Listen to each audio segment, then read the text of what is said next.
You're listening to Revolution Radio, freedomslips.com, 100% listener-supported radio, and now we return you to your host.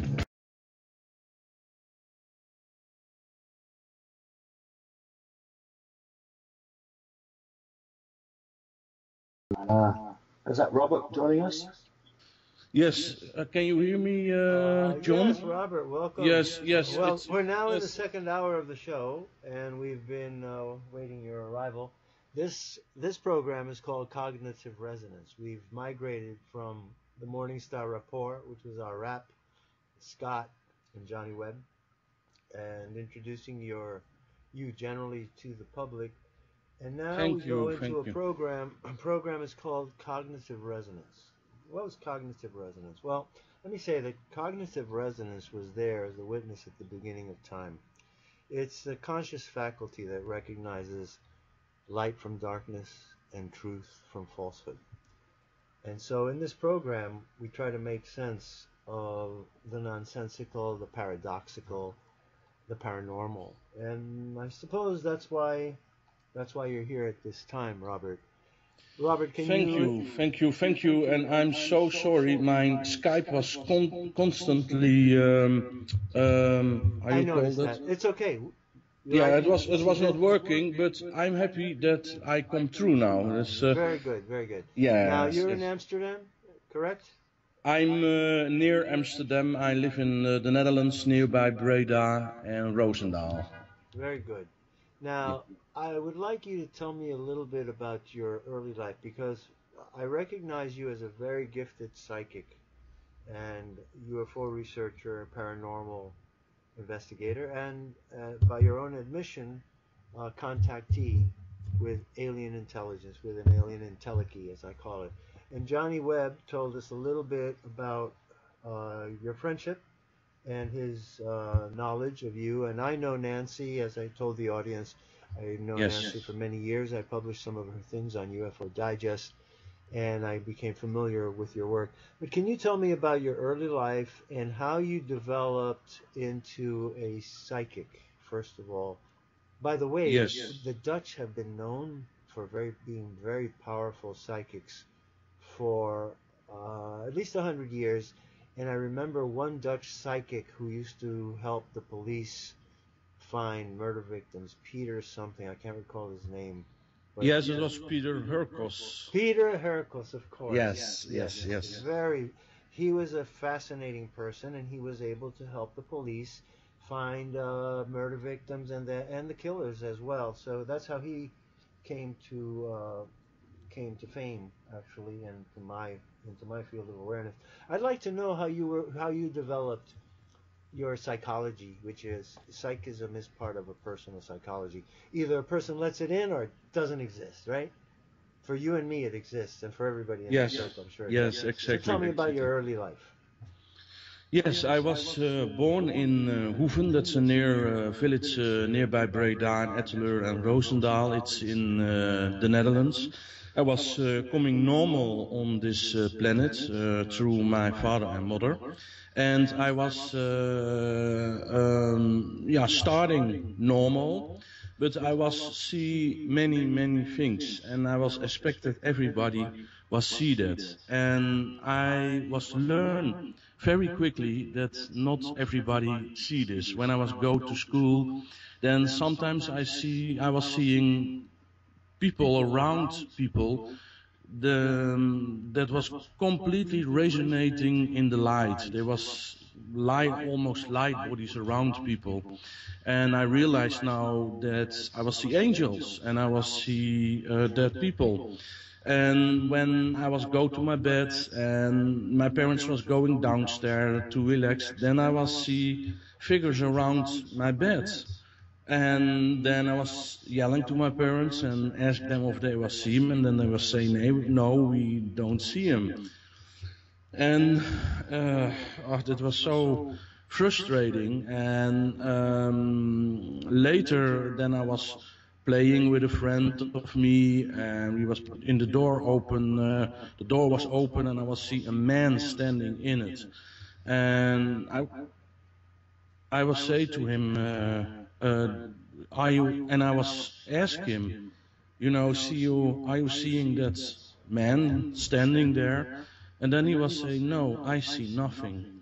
And then I was coming on the point, yes, okay, but there is standing somebody. And then I was starting to realize that I'm different than other people. And that was a painful discovery. And then my parents was decide to go with me to psychiatric helpers, and they was thinking, they was having the thought that I was psychotic or maybe schizophrenic, and they was decide to bring me to a psychiatric institute for children, and I must stay there. And it was very terrible when I was miss my mother and my father and my sisters. I have two sisters, and I was loved them very much, and I was accepted that I was sick. I was hoping also that I was sick, and then they can make me better. And then after almost a year, there was coming a nurse there to me, and she was asking me about the things that I was seeing, and I was afraid to tell her. Well, the only thing that I was willing, the only thing that I want was go back to my parents. And I was afraid when I was telling her the truth that they hold me longer there. And then I was get some feeling, say it, tell it. And then I was tell it her, and she was listening to me, and she was saying, no, you are not crazy, you are psychic, you are gifted, and I will help you to come out the institute. And she was take me away there, and then I was coming back to home. I was then. How old were you? How old were you, may I ask? I was. Wait a minute. I was 13, 14, and then I was. Excuse me. This is a time I wanted to say to the public, people who have young children or at the age of pre-puberty. This is a time when the body goes through a tremendous metamorphosis, maturation. The gonads, the sexual glands start to develop, and tremendous power starts to surge through the young individual. And this power can go out in many forms and can reveal many things. Poltergeist activity is often associated with this phenomenon. Yes, I know this. Yes, is erupting and growing, and you were precisely at that age when these things do start to happen. You're very fortunate to have found a doctor or a nurse who recognized your gift as a psychic gift rather than a psychosis. Yes. So, yes. Can you tell me about your first encounter, whether it was a UFO encounter? Oh, before that, I had another question that slipped my mind. When you were seeing, you said you saw angels, you saw spirits, and you saw dead people. I experienced all of them. But tell me how you were able to discern as a child who was a dead person, and who was an angel, and what was a spirit. How did you classify this? Because this is important research. Yes.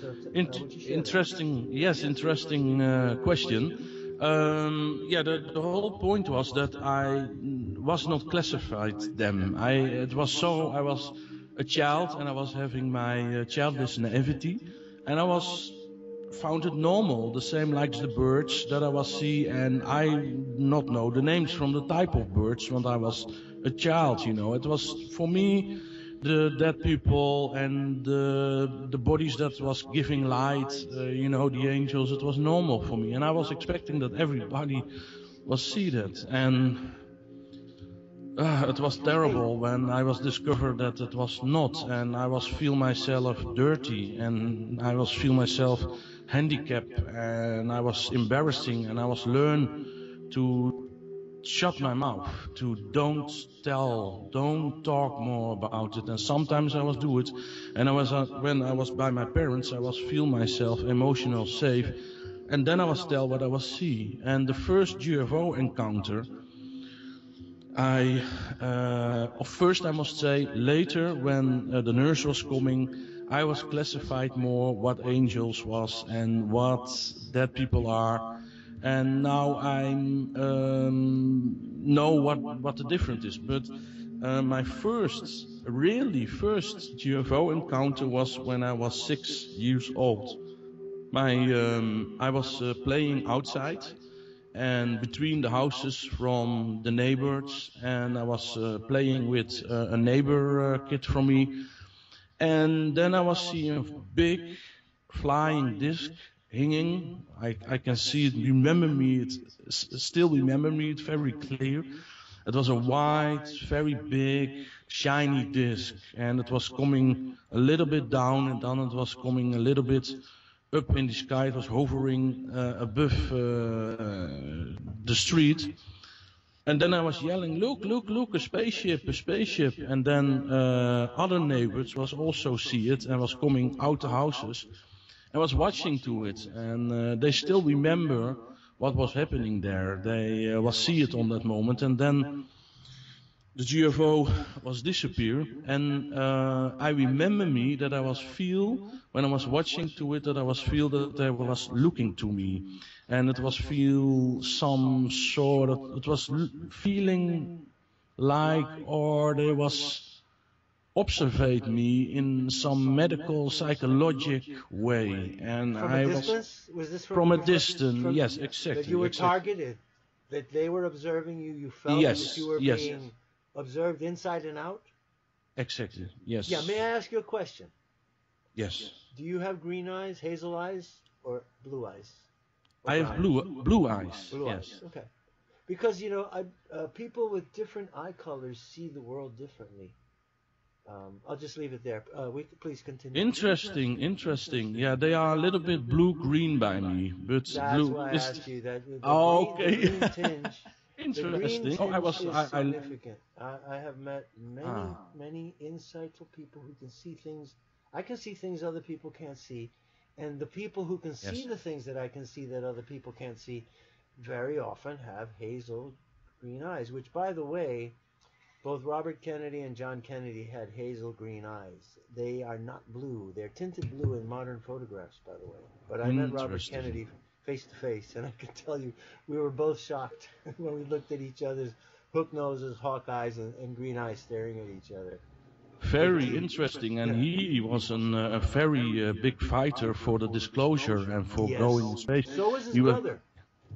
Ah. One of the headaches that John F. Kennedy gave the Air Force and the CIA was his demand that they reclassify all unknowns. That's what they used to call to get around the president. They said unknowns. He said, "I want a reclassification. I want all the unknowns of the U.S. Navy, the U.S. Army, the U.S. Air Force. I want all the unknowns of the Russians. I want all the unknowns of the CIA, and let me know what you have left over."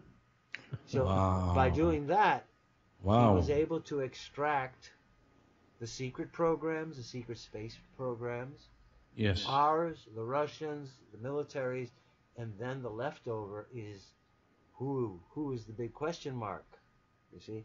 And he knew Yes. the UFOs, one group of UFOs was trying to bring Russia and the United States to war with each other. They were pretending to be attacks. They would come over the North Pole toward Russia or to the United States, and we'd see them on radar and think, oh, Russia's attacking us. We better get ready to strike back. And they'd race down as if they were going to hit Washington and New York and Dallas, and then they'd just stop dead in their tracks and disappear. And they got the name Oh, Fast Walkers. That's the name, Fast Walkers. On the very same, interesting. just a Yes. little note. 12 days after President Kennedy was inaugurated, he had his first major UFO crisis. A fleet of UFOs overflew all of Eastern Europe and the NATO nations, circled around England, went into the North Sea, came back around, and then went back east. And during those hours, NATO and the Joint Chiefs of Staff and Russia and nobody else knew what to do, because this was a huge crisis. And that's what drove President Kennedy Oh. to try to get as much information out of the Air Force as possible. He threatened them with cutting their appropriations because he knew that they were stonewalling him. So let's get back to this Very UFO. interesting. This UFO was scanning you, okay? The UFO was scanning you and you were being observed. So Yes. please continue. Yes, and thank you for your very interesting story about JFK Kennedy. That was so beautiful what you say about him. It gives me strength to hear that he was so interesting in everything. I was knowing that he was interesting in it, but what you tell is very big. He was having real big interest in it, and that's wonderful. Yes, I was having the feeling that the UFO was scanning me, and I was just a kid and I was forgot it, and the UFO was disappear, and I was starting to playing and go to school and everything, and then after, when I was go to the psychiatric institute,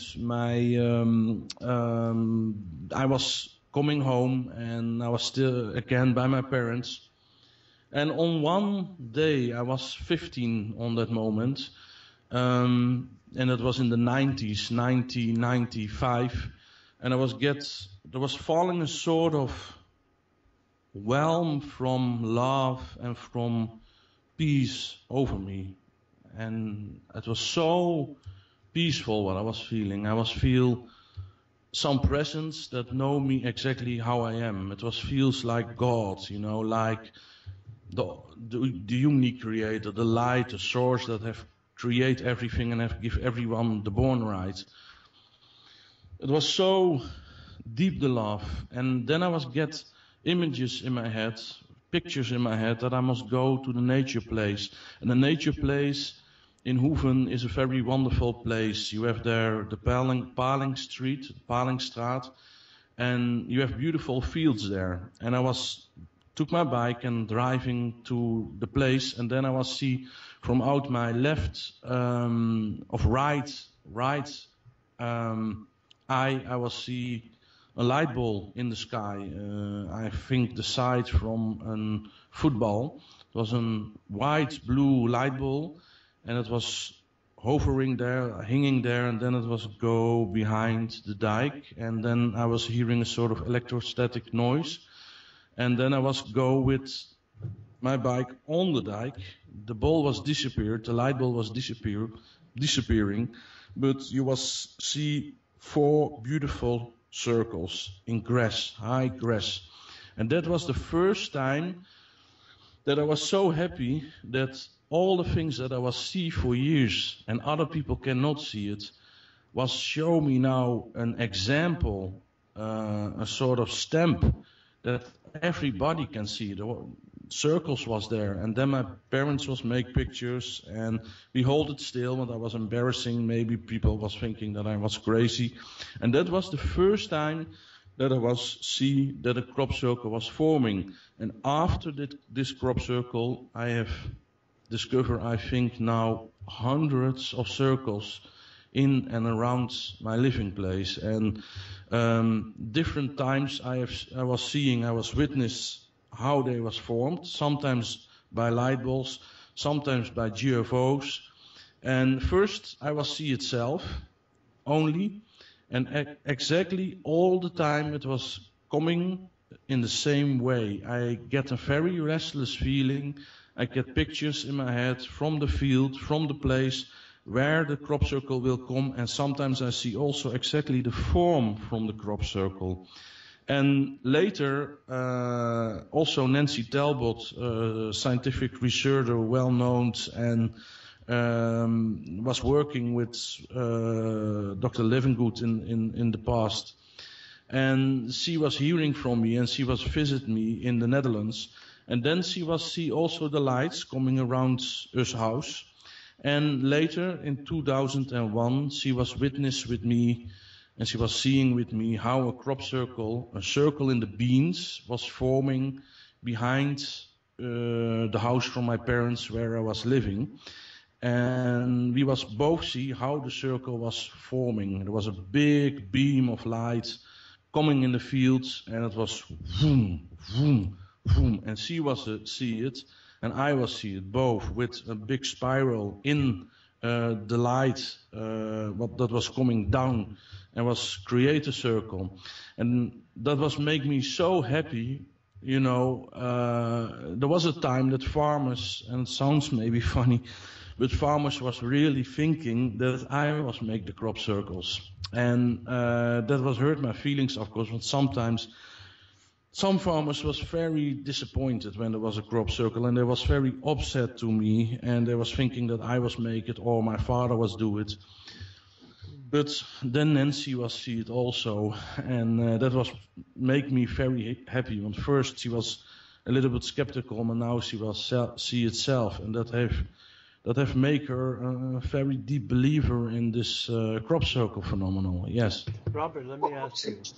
Sorry, Johnny, yes. Go ahead. If you have a question, Yeah, go I ahead, Johnny. just wanted to sort of carry on with that, because some crop circle makers who actually admit to making crop circles in the UK, not to say that they're all made, they're not, by sure, but those that have been participant have said that they've also had premonitions of what they're going to make before they get there in the field. It's almost they get a sort of last minute thought of something and then they change their plans. And that was like acknowledged by them as well, that, even though they initially went out with a plan of what it was going to look like, something made them change the way that they do things. And they acknowledged that. So that's crop circle makers. But as you know, Robert, he's not a crop circle maker, but he is participant to the activity. Yes, I was going to ask Exactly. you. Yeah. Yes. I was going to ask you, Robert.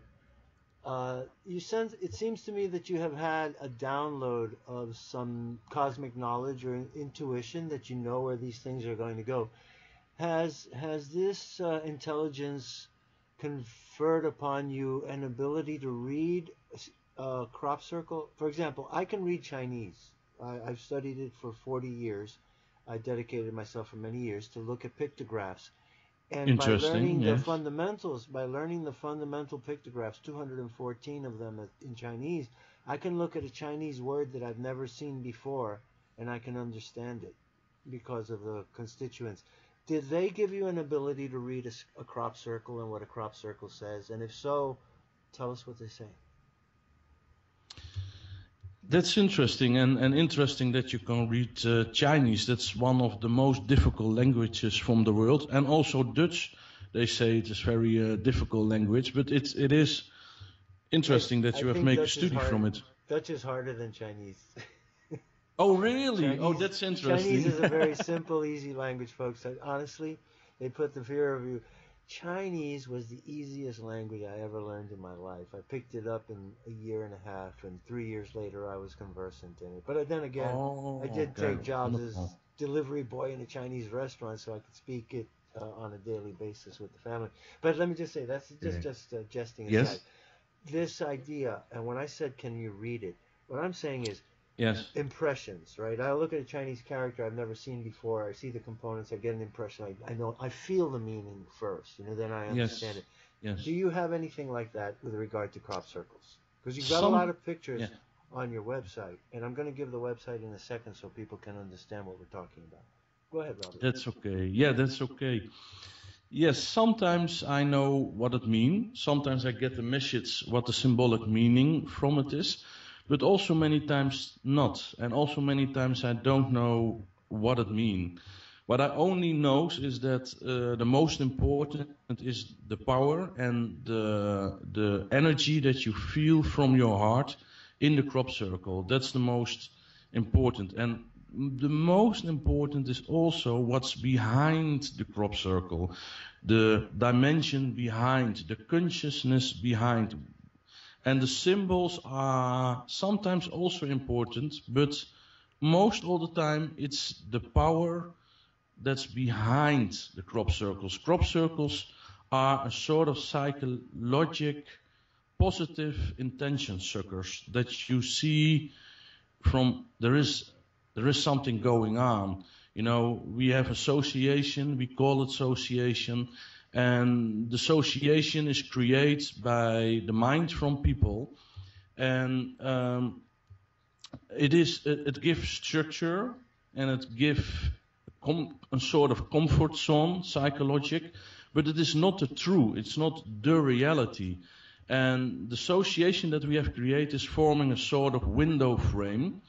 And you can see that from out the other dimensions, they throw a sort of arrows in that window that create holes that people and the whole humanity is going to be more open for a larger reality, a reality above us, a consciousness above us, more the consciousness that is coming after the dead, more the consciousness, more an adult consciousness, a spiritual, psychologic, more adult consciousness. We are now with each other in an evolution process that's make us become more growing up.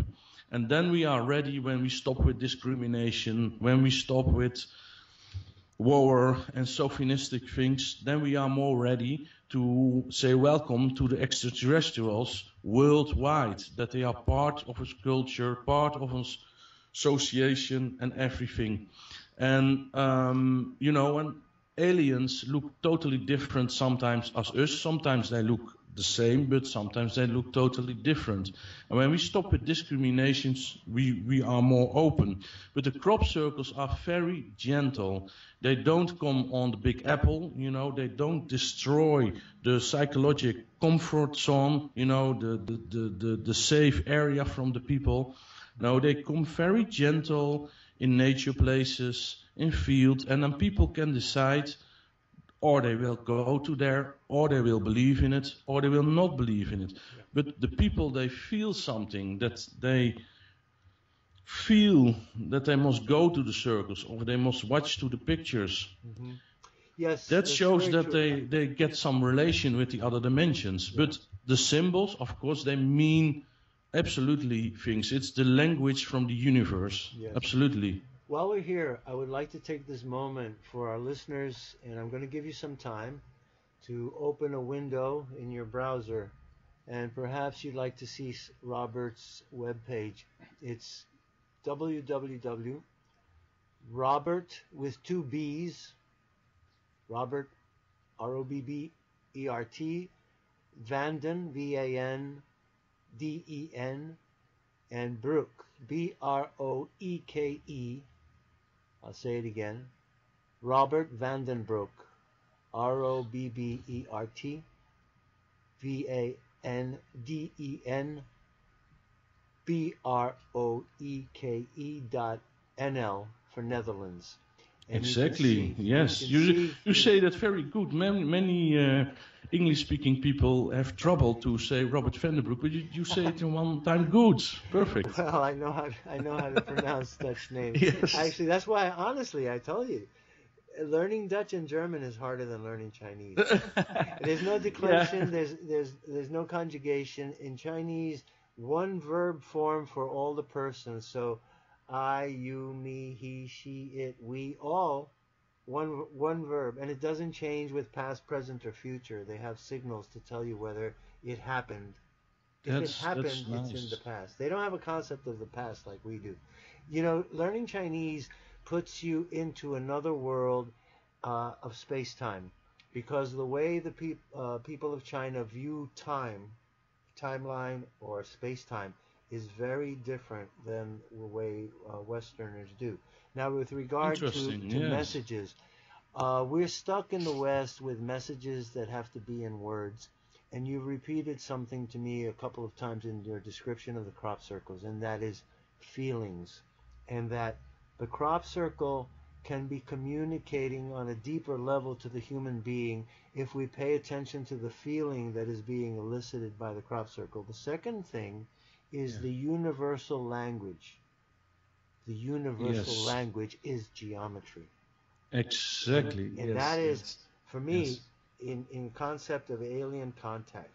When I have had an alien contact, the first thing that distinguishes me from an alien is the geometry of my body as opposed to the alien and the constitution of it.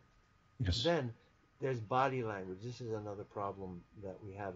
And part of the problems that we have in our society is that the organizational principle of body language that kept cultures cohesive has been broken. There's an artificial intrusion that has disrupted natural and normal body language in America in particular. And in America it's worse because it's intentionally being deformed, distorted, manipulated by fashion, by advertising, by entertainment, and so on. But the feeling is the important thing of the crop circles. And I have actually seen a video of a UFO it's taken from a hill, and two UFOs come flying, zipping in, two white spheres like you described. They swoop in and they do two circles around the field, and miraculously, you would say, the crop circle appears and they disappeared. It's a very beautiful film to see. I had a crop circle experience in England. I traveled to England many years, 1995 through 2002, every year, with the exception. Oh, it was a wonderful time there. Yes, indeed. Yeah. And I actually did a video, which I hope to release sometime in the coming year. It's called Fool on the Hill. And I played the Fool on the Hill, and I went to Silbury Hill in England, which is a sacred mound and a very powerful psychic center, not far from Stonehenge and Avebury. And I said to my friend Jerome, a member of the Druid Order, hey, would you go up there? I want to shoot this video. I want you to shoot it. I want you to be in it. And so he was my cameraman. He was also in the film. And, you know, we meet a bunch of people, and they just look at me. I'm dressed in a white robe. And they look at me, and I'm like, oh, Jesus, what a fool. And it goes with the song, Fool on the Hill. And I'm in the most sacred hill in England. I get to the top of the hill, and what's across? The most beautiful crop circle you ever saw, right across the road from Avebury. From Silbury Hill. So the message that's amazing. That's a beautiful experience. Yeah, you have to step into a nonverbal state to appreciate a crop circle. You can't be. Yes. You have to stop analyzing logically, get the feeling, and so Robbert van der Broeke .nl, Robbert with two B's, Van Den, and Broeke with an E-K-E at the end at NL. I really like your work. I love the photos, and I want to ask Scott to chime in and ask you whatever question has come to his mind or whatever feeling has come to his feelings. Robert, you were looking over my shoulder because just before you asked Robert about reading the crop circles, that's what I wrote down on my notepad. That's great. That's synergy. I always find I find the images of crop circles and snow circles to be just captivating, and I'm always left wondering, what do they mean? I mean, is this just doodling from aliens, or is this a very simple message that we just don't understand and get? You were talking about feelings, and I'm a student of the Conversations with God book series by Neil Donald Walsh. And one of the things in that book that Neil brings forward is the concept that feelings are the language of the soul. And the reason that feelings are so important is because words are the most unreliable or the least reliable source of information because of what words are. They're utterances, they're symbols, they're glyphs, and they're very easily misunderstood. And therefore, feelings are the language of the soul. When I look at images of crop circles, I'm not quite sure what I feel other than just a consistent fascination with them. They are just breathtakingly beautiful. A lot of these images remind me of things that M.C. Escher would have drawn. You're right. There is that one unique thing. You can't call it a crop circle because it's rectangular, but that one that appeared in Chilibolton, England, maybe 8-9 years ago, which was rectangular, and half of it was the face of an ET gray alien. The other half of it was a response to the code that was sent out on the Voyager. Do you recall that you mean the Arecibo image? Yeah, the Arecibo image was sent out, but what was put on the field had a slight variation in the DNA coding. It was like a response. Yes, exactly. Yes. Was that circle by the radio telescopes or by the? Yes. It wasn't so far from there. But it was rectangular. It was, so you can't call it a crop circle, although there was one little semicircular component to the response to Voyager. But I remember. Yes. Also, here's the other thing. It was stamped. It was a kind of checkerboard pattern that made the face of the alien. It wasn't circles that made it. It was like a chessboard, a checkerboard type. Johnny, It you looked wanna- like an Yes. old. It looked like an old pixelated image. Yeah, Johnny, chime Yeah, in. That's your neck of the woods yeah, there. well, the connection here, and it's quite strange as well, because if you've ever seen any of Robert's videos, there's a particular one where he takes photographs with other people's cameras, and what happens is other people appear in that camera image. And what was interesting was that there was one guy, Paul Gay something, I can't remember his name, but he was a crop circle decoder back in, I think, 2002. He died in 2009, and he appeared in one of Robert's photographs, along, again, with, like, the very famous Paul Kurtz, the famous skeptic. And it's what was interesting is when I asked Robert Vanderbook about this, he was telling me that he'd got the feeling of Paul Kurtz around him before he'd even taken that photograph.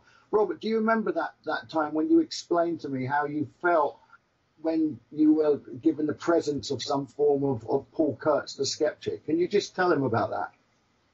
Yes, since 2004, I've discovered that I can make pictures with images from dead people, but also from some creatures at other dimensions, but also out from other galaxies. But you know, I've do lots of scientific research. Do a lots of scientific research to it. Also, Dr. Roll, you know, the famous parapsychologic researcher, have tested me, and the documentary from Dan Duration, he was testing me also in scientific strict conditions. You know, and you can fake a lot of it with photo cameras in this time, and you know, some skeptics will say Robert is a charlatan. In the Netherlands, they will say that, but I'm not a charlatan, and I have do lots of tests, and I swore it on my life that it is real. I was feeling one night the presence from Paul Kurtz. I hope that I say his name good. Please forgive me when I don't say it good from above. But I was feel a very deep love, and I was feel that he was saying to me that it was just a life that he was having. It was just a life, and a human life look like a light flash, you know, it's very quick, and he was played the role, you know, in from a skeptic in this life and an atheist, that he not believe that life has a meaning, that life is more than only a biologic product, that everything is energy. And, you know, he was a fighter to learn people that there is no life after the death. And I was feel so deep sorry from him that he will let people know that they must not go in pessimistic way, that life is only in humanistic frame, and that there is no life after the death, that there is life after the death, and that that intuition exists, and that we all can reconnect with the other dimensions. And the first thing that's coming up in your mind out of the blue is most of the time an external factor from out another dimension, or the regular telepathy between living persons or between a living and dead person. But he will say sorry. He was saying sorry from out the deepest of his nature that he was wrong in his life. And I was feeling... He appeared in a photo that you took? And he was appearing on the photo. Yes. I saw that photo. I now recall. I want to share that. This is called spirit photography, and I want to give a shout out right now to two dear friends of mine who live in Westchester, Nick and Phyllis. Their name is Nick and Phyllis. And Phyllis is a person who, like you, communicates with angels. She sees angels and people's guiding spirits, guardian angels. And she shocked me. If it wasn't last Easter, but the Easter before in 2015, on Easter Sunday, she sent a photograph, shared a photograph on Facebook, And it was a photograph that was taken in the kitchen where she was visiting her sister in Florida. And in the Yes. picture, in a color picture, in the background was her father, who had died the Oh. year before. And I am Oh. so amazed. And then I was utterly shocked. They sent me photographs of the man when he was alive, with a mustache and an older man, receding hairline, mustache, a certain expression on his face, and several old pictures. And she sensed this color picture taken on Easter Sunday, and there was the father walking in the background. The two daughters are in the foreground at the table. The father's walking in the background as if he was just going to get another cup of coffee. It's a very, very beautiful picture. And so Nick and Phyllis, I thank you for sharing all your wonderful experience. Also, Yes. Nick has this ability. He calls UFOs. He has eyes. He looks up. He sees UFOs, and he had a UFO incident. He was in an arbor. It was a place with a lot of trees, and there was a little stream, so it separated this bunch of trees. So he's taking a video, and the UFO is in the sky, and it starts descending. And as it's descending, a tree appears right under the UFO, and Phyllis says, "It's going to go behind the tree." And at the moment that she said it's going to go behind the tree, the UFO stopped and went around the silhouette of the tree to the left and went out to where it was in view, and then it receded away and disappeared in the distance, going over the little the alley that was between the trees. Very beautiful. Wow. Yes, He's that's that kind of beautiful. psychic. He is tuned in. He listens. He gets the feeling like you do. He goes out. He's always got his iPhone, and he sends me some of the most beautiful UFO photographs or videos, actually. Wow. Oh, that's Activity interesting. over Oh, Europe. I like to hear more from it. Maybe we can after Sure, I can put you in the touch with show. them. Yeah, They're very it's nice very people. interesting. Yeah. Yes, that's that, and it's very interesting, Robert, that you say that. When I have discovered now since a year or two that I can, how you call that in English, summon UFOs, Yes. summon UFOs. Yes, I have lots of dreams, Mm-hmm. and the same dream was coming all the time back. That I was point my hands in the air, and I was asked, or they will come, please come, and then I was say thank you, and then UFOs was appeared in that dream. And now I have given it a try to go with some groups of people to the fields where the first crop circles was beginning, when I was found them in the 90s for the first time. And I ask on the power that is standing, the source is above all the solar systems, all the galaxies, or they will send the angels and the good extraterrestrials from other planets. And then we wait a couple of minutes, and yep, you see light balls appear, you see light balls flying over us, sometimes a black flying disc, sometimes flying discs that give light. And a couple of months ago, there was a journalist, he was asking me, or I can do it, when he was there, and he was picked the place, and we was standing there, and I was asked it, and yep, the light balls was coming, and he was filming also the light balls, and that's very prooful, that it is real. They are here. They're watching us.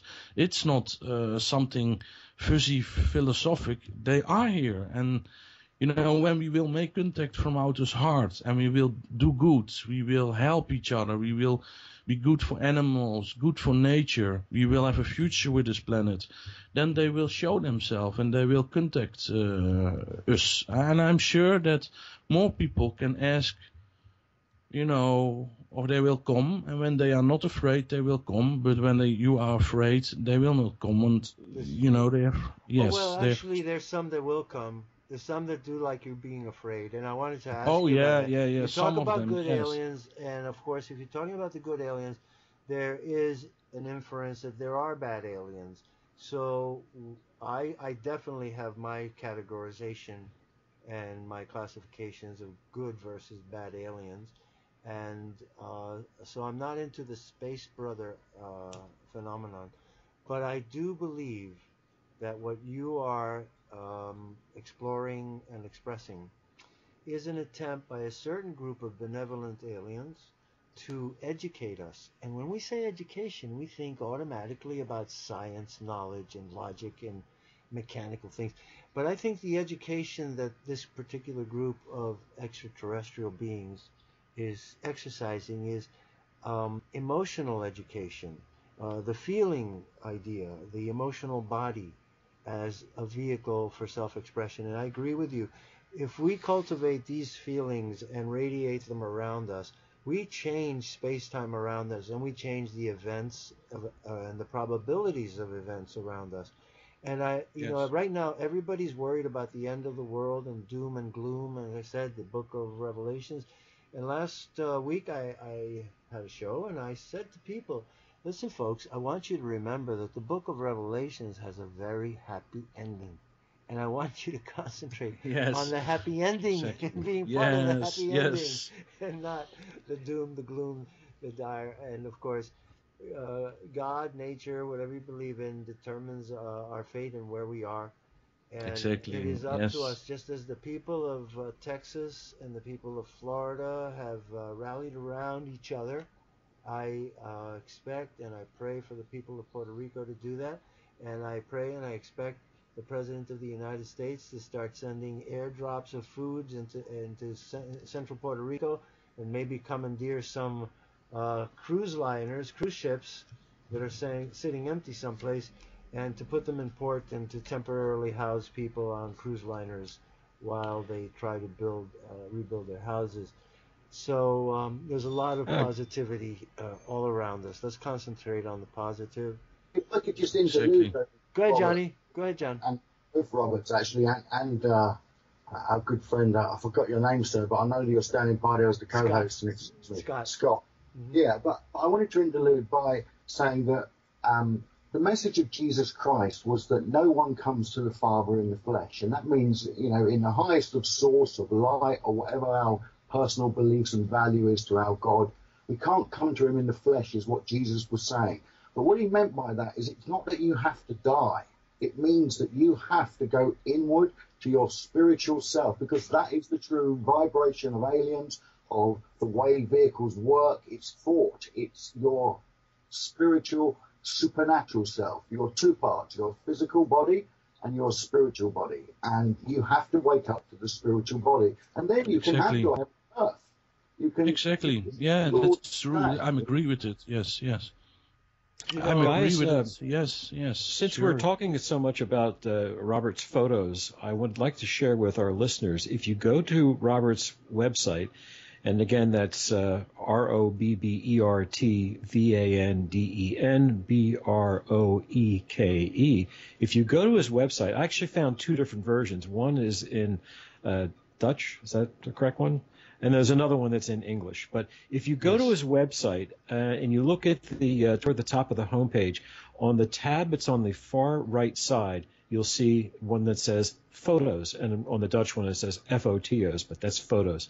And if you go there, there are probably 100 or more of Robert's photos there.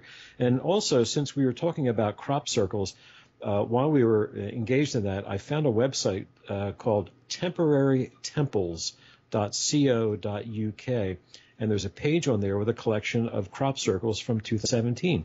And you can go there and look at them and make of them what you will. Fascinating. Spirit photography is something that has been in the forefront of my research since I was 9 or 10 years old. I'd like to share.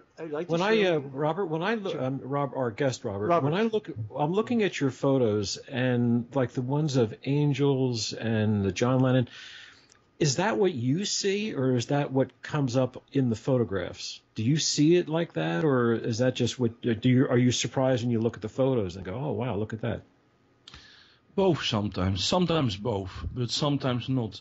Sometimes I'm totally flabbergasted and surprised what's going on in the picture. But Many times I have a feeling before, then I feel a presence, and I don't see it with my eyes, but I get a knowing in my head.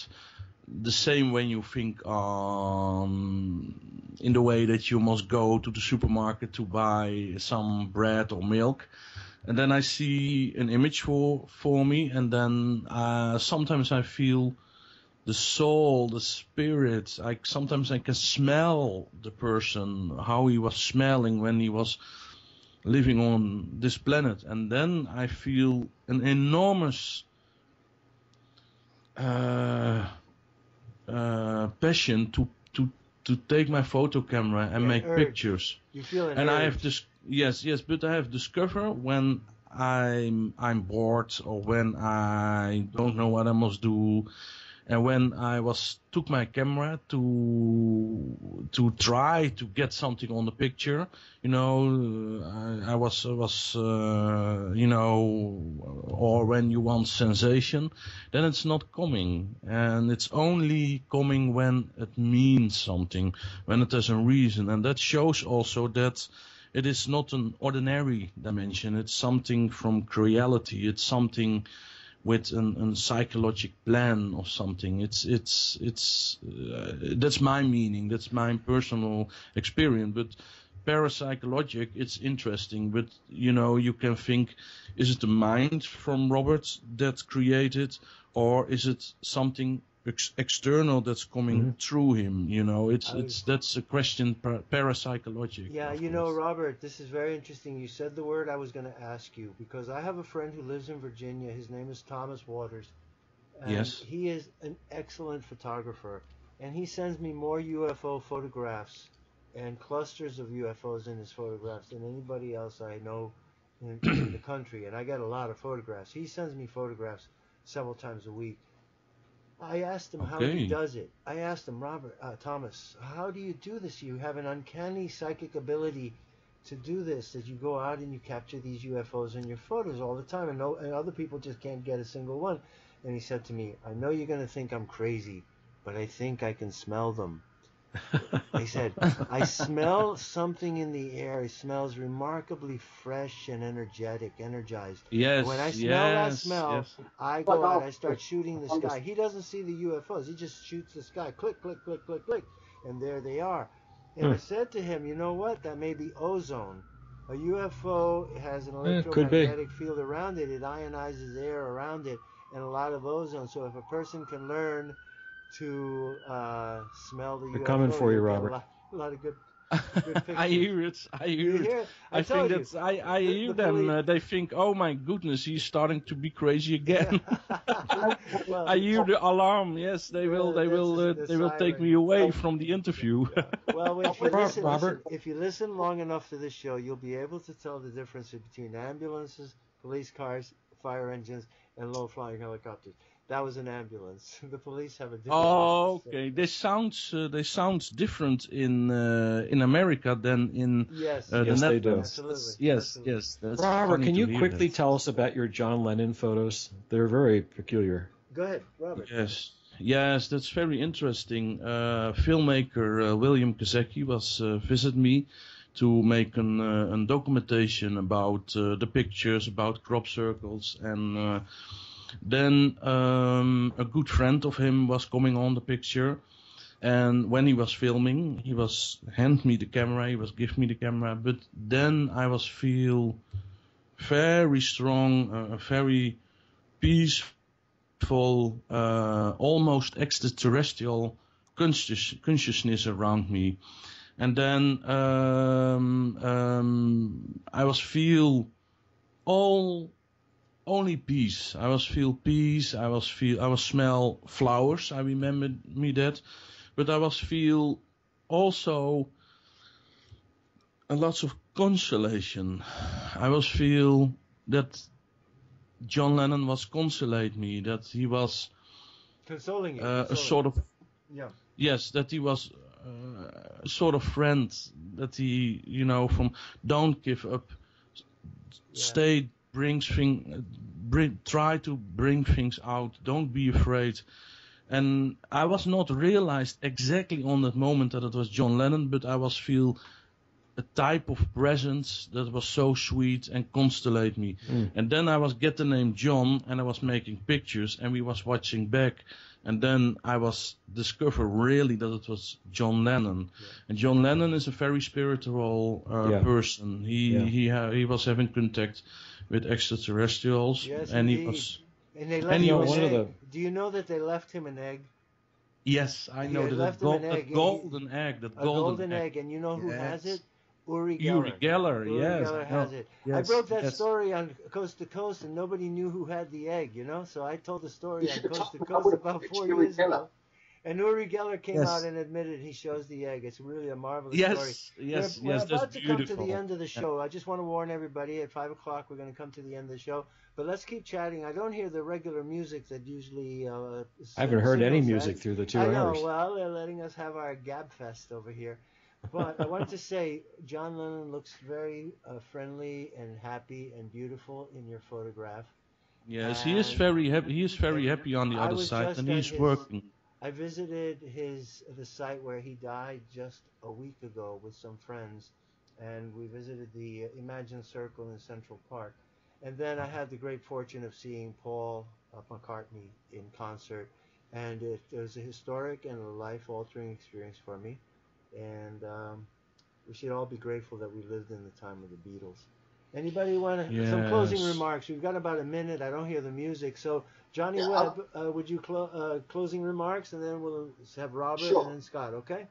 Okay. My closing remarks is the small video that an American who came to visit Robbert for his own scrutiny and came away with his own video, that is a beautiful video, shows a few people in photos that are in those photos. If you research those people, for instance, as you know, Aaron Russo is in there. Aaron Russo used to talk about the Illuminati and about how they intend to take over the world and demoralize the spiritualness of humanity by just making us very physical and chipped. Very good. Scott, a few seconds. We're at 5 o'clock. Sure. I have to surrender. Sure. Talking about John Lennon, one of the last interviews that he did, he was talking about the 1960s, and basically what he said was that the 60s was just a glimpse of the possibility. But unfortunately, he said a lot of us, like little children, because we didn't get what we wanted right away, we just decided to drop out. We got to keep working. Right. Thank you very much, folks. That's the end of the show. It's 5 o'clock. I have to surrender the station to our next illustrious host. And thank you for tuning in. And contribute. And thank you, everybody. You all contributed. But we need monetary contributions from the listeners to keep Revolution Radio going. So go to the website, freedomslips.com, and donate to keep the shows going. See you next week for the Morningstar Report, the sounds of New York City news, and cognitive resonance. Thank you, Robert Vanderbroek, for being on the show. Thank you Bye, Johnny. also. Talk to you all later. Have a good day, everyone. God bless you all. Yes.